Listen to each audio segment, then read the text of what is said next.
शांति। 13 अगस्त 2024 बाबा के साकार महावाक्य।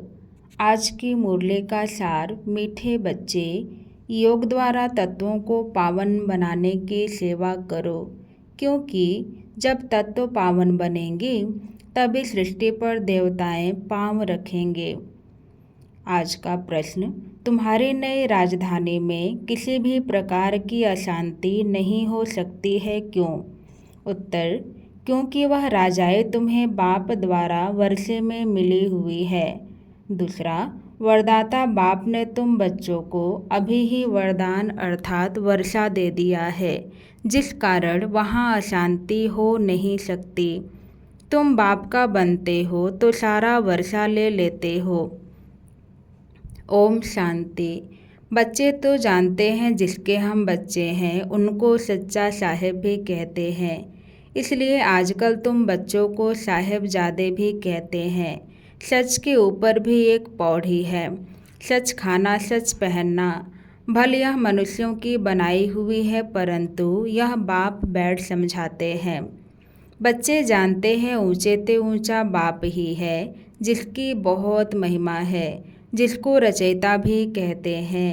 पहले पहले है बच्चों की रचना, बाप के बच्चे हैं ना।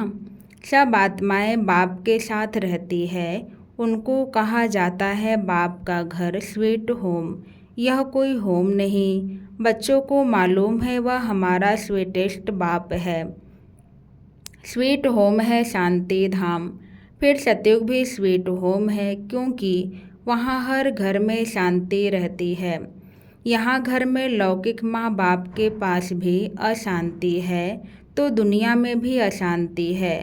वहाँ तो घर में भी शांति तो सारी दुनिया में भी शांति रहती है।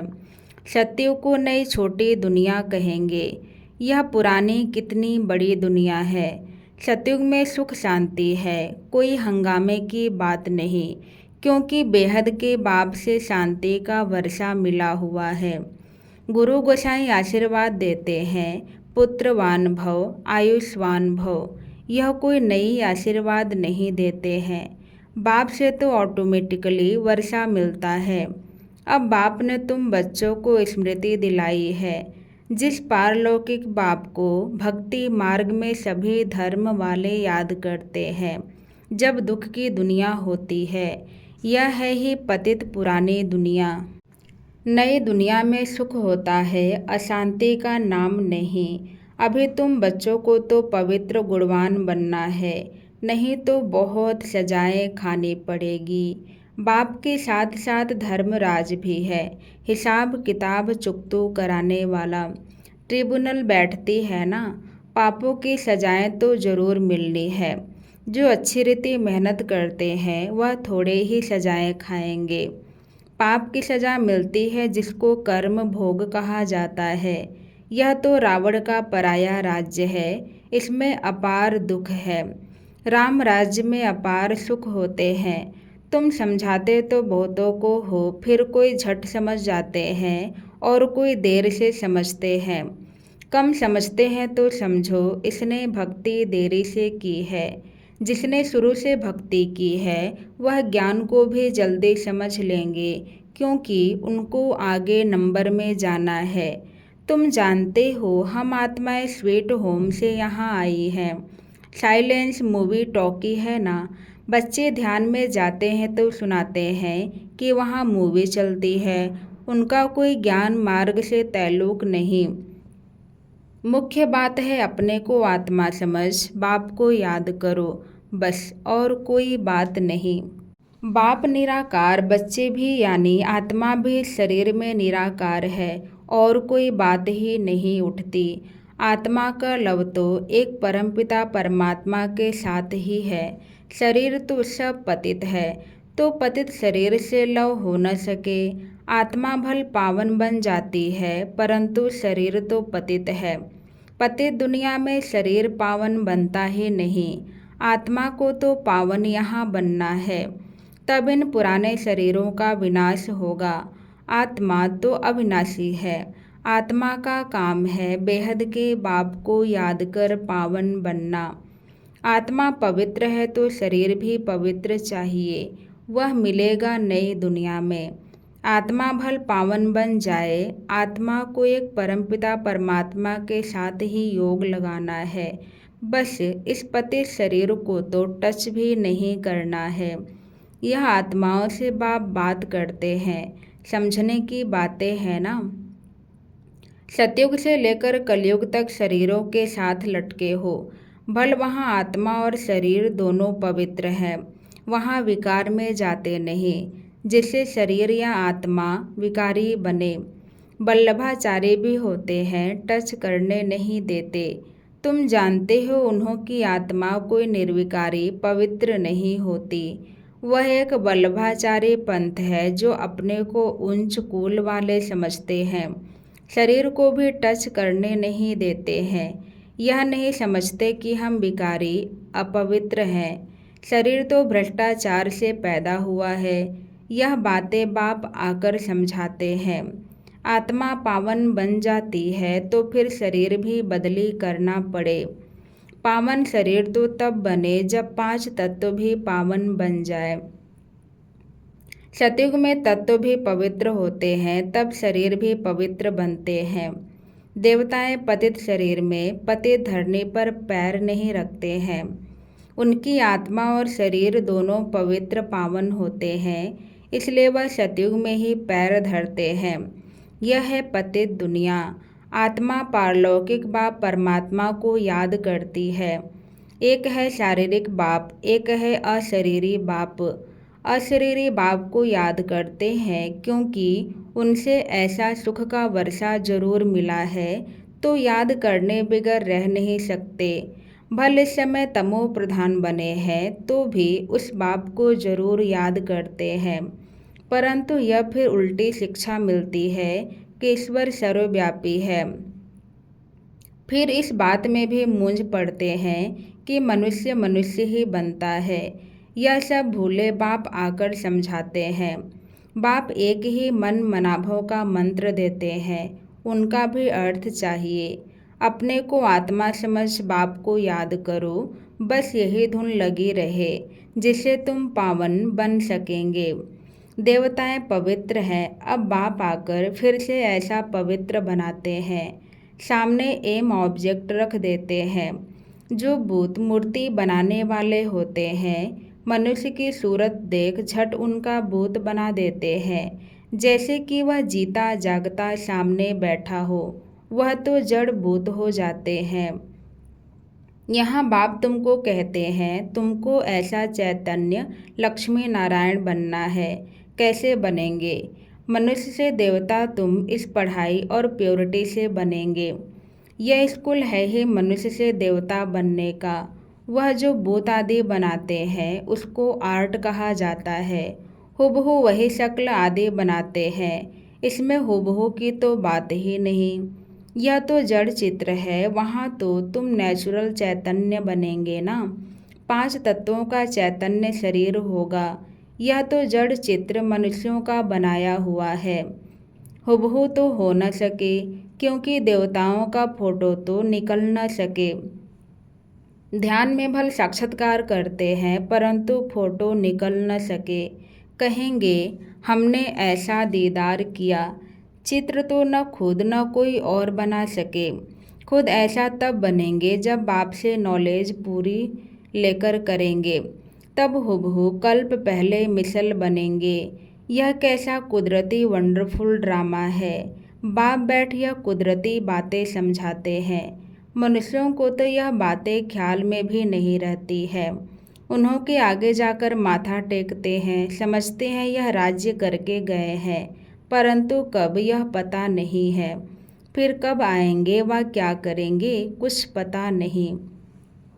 तुम जानते हो सूर्यवंशी चंद्रवंशी जो होकर गए हैं, वह हुबहू फिर से बनेंगे जरूर इस नॉलेज से। वंडर है ना। तो अब बाप समझाते हैं, ऐसा पुरुषार्थ करने से तुम सो देवता बनेंगे। एक्टिविटी वही चलेगी जो सतयुग त्रेता में चली है। कितना वंडरफुल ज्ञान है। यह बुद्धि में ठहरे भी तब जब दिल की सफाई हो। सबकी बुद्धि में यह बातें ठहर न सके। मेहनत चाहिए, मेहनत बिगर कोई फल थोड़े ही मिल सकता है। बाप तो पुरुषार्थ कराते रहते हैं, भल ड्रामा अनुसार ही होता है, परंतु पुरुषार्थ तो करना होता है। ऐसे थोड़े ही बैठ जाएंगे, ड्रामा में होगा तो हमसे पुरुषार्थ चलेगा। ऐसे भी जंगली ख्यालात वाले बहुत होते हैं। हमारे तकदीर में होगा तो पुरुषार्थ जरूर चलेगा। अरे पुरुषार्थ तो तुमको करना है, पुरुषार्थ और प्रारब्ध होती है। मनुष्य पूछते हैं पुरुषार्थ बड़ा या प्रारब्ध बड़ी। अब बड़े तो प्रारब्ध होती है, परंतु पुरुषार्थ को बड़ा रखा जाता है जिससे प्रारब्ध बनती है। हर एक मनुष्य मात्र को पुरुषार्थ से ही सब कुछ मिलता है। कोई ऐसे भी पत्थर बुद्धि हो पड़ते जो उल्टा उठा लेते हैं, समझा जाता है इनकी तकदीर में नहीं है, टूट पड़ते हैं। यहाँ बच्चों को कितना पुरुषार्थ कराते हैं, रात दिन समझाते रहते हैं, अपने कैरेक्टर्स जरूर सुधारने हैं। नंबर 1 कैरेक्टर है पावन बनना। देवता तो है ही पावन, फिर जब गिर पड़ते हैं, कैरेक्टर्स बिगड़ते हैं तो एकदम पतित बन जाते हैं। अभी तुम जानते हो हमारा तो A1 कैरेक्टर था, फिर एकदम गिर पड़े। सारा मदार है पवित्रता पर, इसमें ही बहुत डिफ़िकल्टी होती है। मनुष्य की आंखें बहुत धोखा देती हैं, क्योंकि रावण का राज्य है, वहाँ तो आंखें धोखा देती ही नहीं।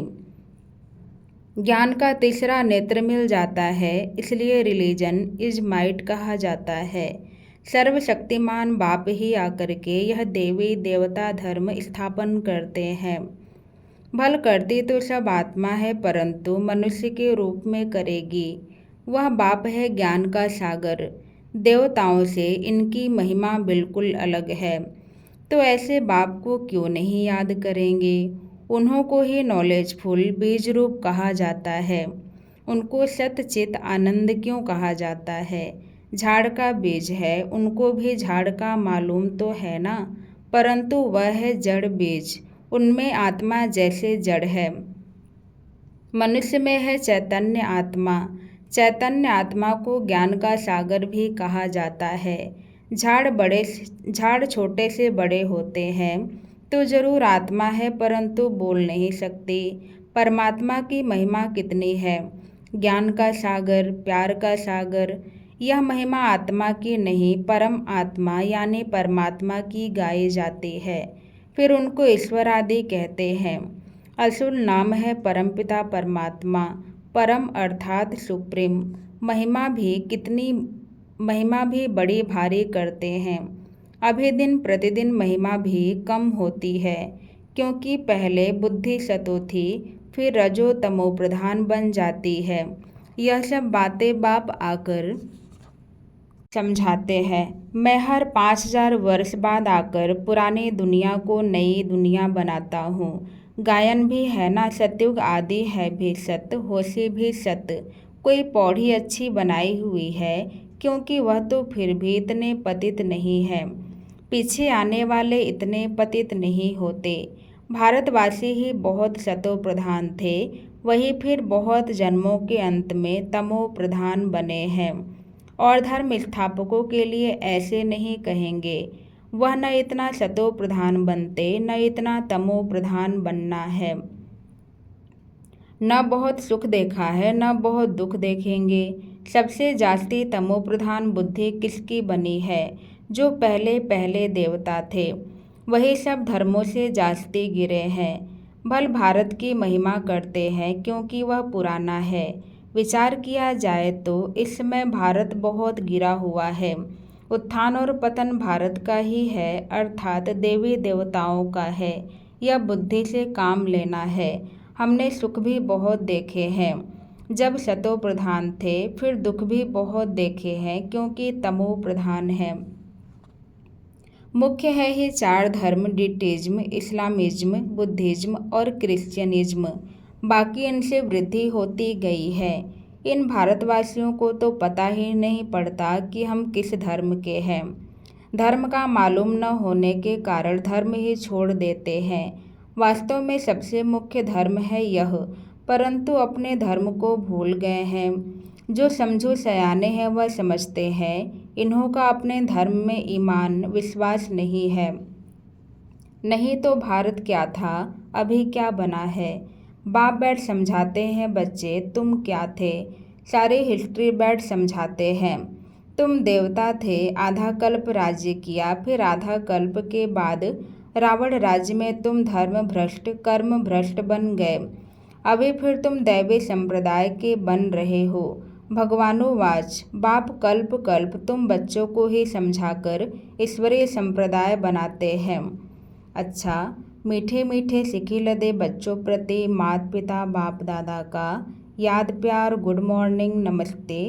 रूहानी बाप की तरफ से रूहानी बच्चों को याद प्यार गुड मॉर्निंग नमस्ते नमस्ते। धारणा के लिए मुख्य सार पहले पॉइंट, अपने दिल की सफाई से बाप के वंडरफुल ज्ञान को जीवन में धारण करना है। पुरुषार्थ से ऊंच प्रारब्ध बनानी है, ड्रामा कहकर ठहर नहीं जाना है। दूसरा, रावण राज्य में क्रिमिनल आँखों के धोखे से बचने के लिए ज्ञान के तीसरे नेत्र से देखने का अभ्यास करना है। पवित्रता जो नंबर 1 कैरेक्टर है उसे ही धारण करना है।